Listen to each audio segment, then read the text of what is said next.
Friends, welcome back to my channel. मैं हूं आपकी फ्रेंड वर्षा। फ्रेंड्स, आज की इस वीडियो में हम बात करेंगे UP TGT and PGT commerce की क्लासेस के बारे में।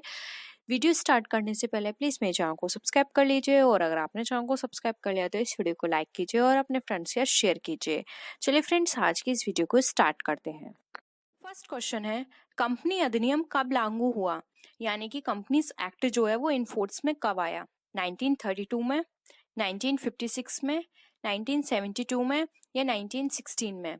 तो फ्रेंड्स, इसका जो राइट आंसर है वो है ऑप्शन बी, 1956। 1932, 1972 एंड 1962 हमारा रॉन्ग है। नेक्स्ट क्वेश्चन है, सार्वजनिक कंपनी में सदस्यों की न्यूनतम संख्या कितनी होनी चाहिए? यानी कि यहाँ पर पूछा है कि जो पब्लिक कंपनी है उसमें मिनिमम मेंबर्स, वो मिनिमम नंबर जो है पर्सन की वो कितने होने चाहिए? 7, 2, 20 एंड 50। तो बताइए फ्रेंड्स, क्या होगा इसका राइट आंसर? इसका जो राइट आंसर है वो है ऑप्शन नंबर ए, जो कि है 7। नेक्स्ट क्वेश्चन है, एक निजी कंपनी में सदस्यों की अधिकतम संख्या कितनी होनी चाहिए? तो फ्रेंड्स, यहाँ पर आपको मैक्सिमम पूछिए मैम नंबर्स। तो मैक्सिमम नंबर्स हैं 20, 50, 7 एंड इंडेफिनिट। तो फ्रेंड्स, आपको यहाँ पर याद रखना है कि कौन सी कंपनी है। ये प्राइवेट कंपनी है और प्राइवेट कंपनी में मैक्सिमम 50% होने चाहिए। नेक्स्ट क्वेश्चन है, समता अंशधारी होते हैं जिनको हम इंग्लिश में इक्विटी शेयर होल्डर भी बोलते हैं। तो इक्विटी शेयर होल्डर कौन से होते हैं? ये कस्टमर होते हैं कंपनी के ओनर होते हैं, कंपनी के क्रेडिटर होते हैं या मैनेजर होते हैं? तो फ्रेंड्स, बहुत ही सिंपल क्वेश्चन है ये। तो इसका राइट आंसर है बी, ये कंपनी के स्वामी होते हैं। इनको कंपनी के अंदर जो भी मीटिंग्स होती हैं उसमें पार्टिसिपेट करने का राइट होता है।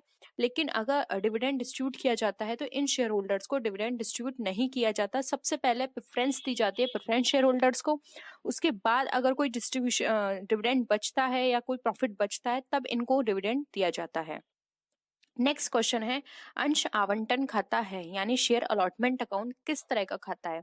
फ्रेंड्स, आपने 3 तरह के अकाउंट पढ़े होंगे 12th में, जो थे पर्सनल अकाउंट यानी व्यक्तिगत खाता, एक्चुअल अकाउंट यानी वास्तविक जिसको हम रियल अकाउंट भी बोलते हैं, एंड थर्ड था हमारा नाम मात्र का खाता।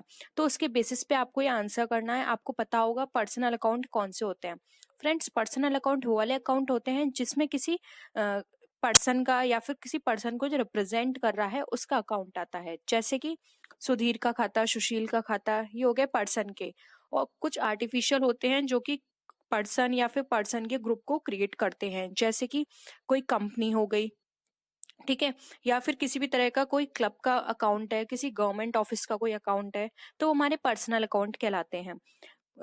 वास्तविक खाता यानी एक्चुअल या फिर रियल अकाउंट हमारे वो अकाउंट होते हैं जिनको हम टच कर सकते हैं, और कुछ ऐसे अकाउंट भी आते हैं इसके अंदर जिनको हम टच नहीं कर सकते। टच करने वाले होते हैं जैसे कि हमारे फिक्स एसेट्स, और जिनको हम टच नहीं कर सकते वो आते हैं हमारे trademark, patents and goodwill. Next आता है हमारा नाम मात्र का खाता। नाम मात्र का खाता जिसको हम बोलते हैं नॉमिनल अकाउंट।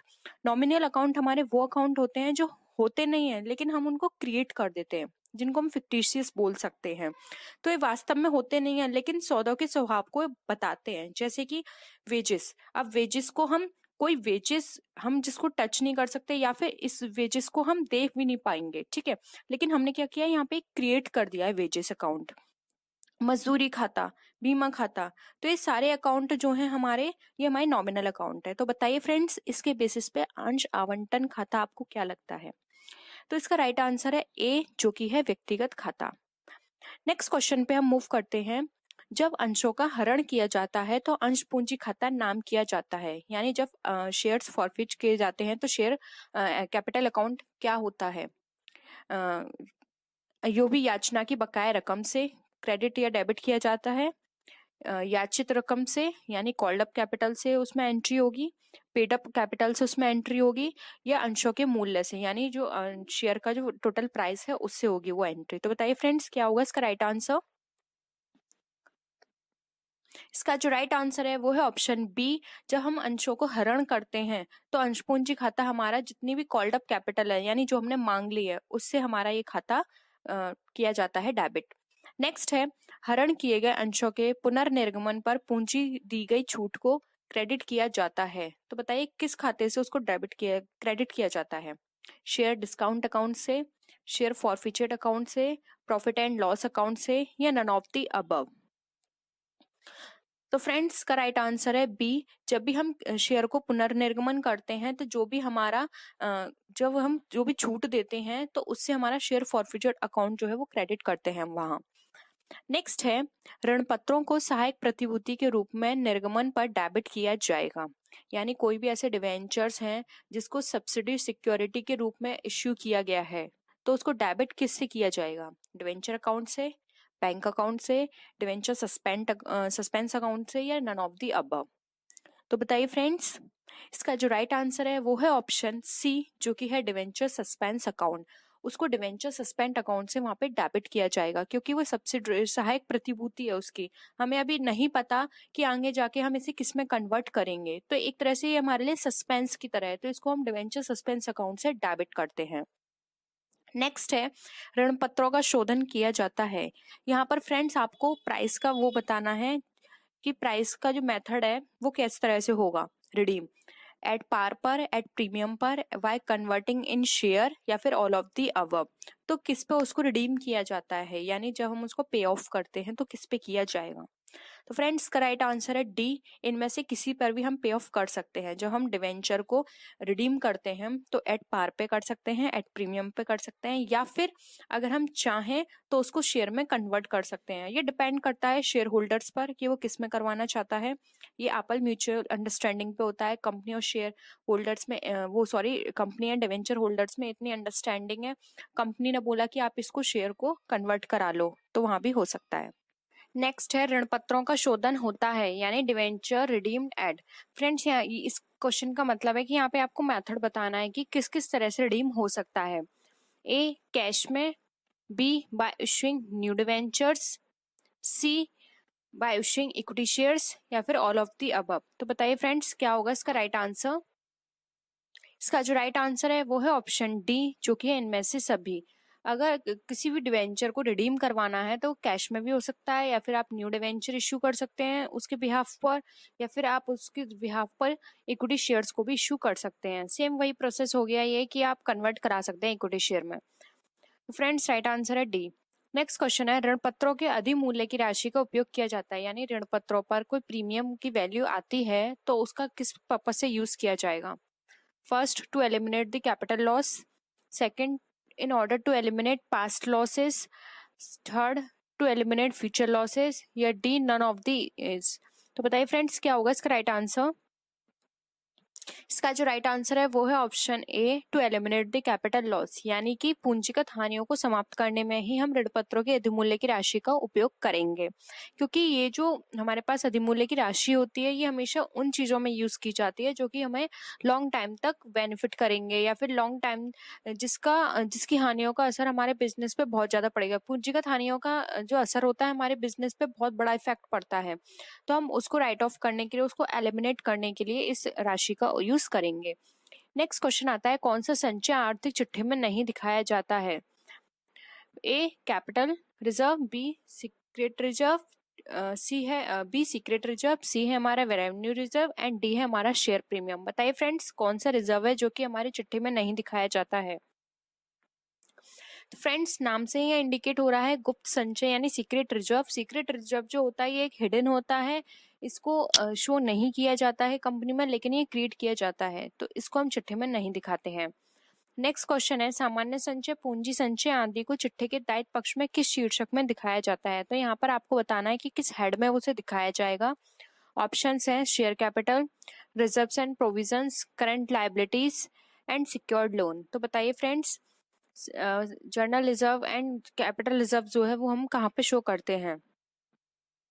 बहुत ही सिंपल क्वेश्चन है फ्रेंड्स, रिजर्व आ रहा है इंडिकेशन, यानी कि हम इसको रिजर्व एंड प्रोविजंस हेड में इंडिकेट करते हैं, उसको शो करते हैं। हम नेक्स्ट क्वेश्चन पे मूव करते हैं। नेक्स्ट क्वेश्चन है हमारा, तलपट में दिखाए गए प्रारंभिक व्यय को अंतिम खाते बनाते समय दिखाया जाता है, यानी प्रारंभिक व्यय को अगर तलपट में वो शो किए गए हैं तो अंतिम खाते में वो हम कहाँ दिखाएंगे? ए ट्रेडिंग अकाउंट में, B profit and loss account में, C liability side of the balance sheet, and D asset side of the balance sheet. तो बताइए फ्रेंड्स, क्या होगा इसका राइट आंसर?